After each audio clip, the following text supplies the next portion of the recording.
ট্যাংরা আর পাবদা, আহা! এই মাছগুলো সবসময় পেলে কি মজা না হতো।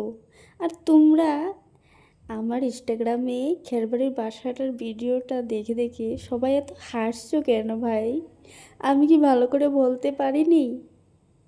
আমার তো মনে হয় আমি ভালো করে বলেছি, তবে ফানি ফানি লেগেছে, তাই না?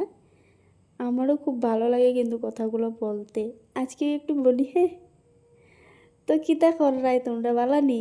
আমার ভিডিওটা দেখি তোমরা আইসো না রে, বা আমার খারাপ লাগে, তোমরা বালা বালা কমেন্ট করিয়া যাও। অতা বা অতা ভাষা শুনলে যে তোমরা আসতে লাগবো অত কোনো কথা নেই। মজার মজার কমেন্ট করো আর কই যাও ট্যাংরা মাছ আর ফাইবা মাছ তোমরা কিলা লাগে।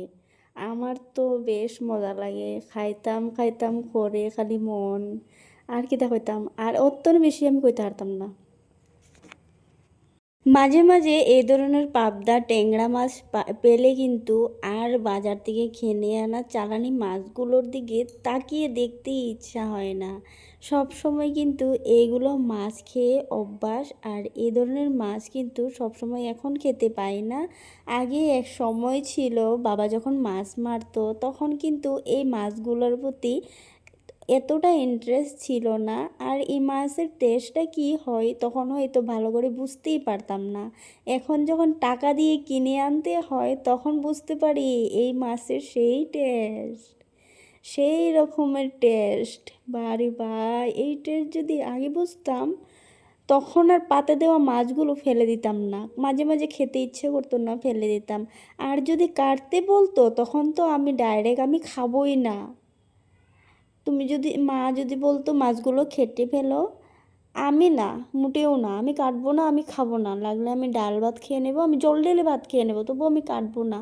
আর এখন কিন্তু এই মাছগুলো খেতেও পারি, টেস্টও বুঝতে পারি, আর মজা করে কাটতেও পারি। দেখো কি সুন্দর করে টুকটুক করে কেটে ফেলছি। আর এখন যে আমি বড় হয়েছি বা তখন আমি ছোট ছিলাম তেরম কোনো কথাই না। এখনও কাটতে পারি, আগেও কাটতে পারতাম, কিন্তু আগে চেষ্টাও করতাম না, ভালো লাগতো না। আর এখন যে খুব ভালো লাগে।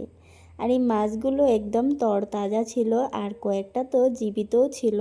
জীবিত মাছগুলোকে কাটছি আর ভাবছি, রে মাছ রে, তোর কি জীবন রে, তোকে আমি এই ধরনের কষ্টটা দিচ্ছি আর মজা করে খাবো। যাই হোক, কষ্ট দেই আর না দেই, পাপ করি আর না করি, মাছ খেয়ে কিন্তু মজা করি। আমার খুব ভালো লাগে এই ট্যাংরা মাছগুলো। আর এই ট্যাংরা মাছগুলো যদি চালতা আর টমেটো দিয়ে বানানো হয়, উফ, সেই স্বাদ। তোমরা কে কে ভালোবাসো এভাবে খেতে বলে যেও।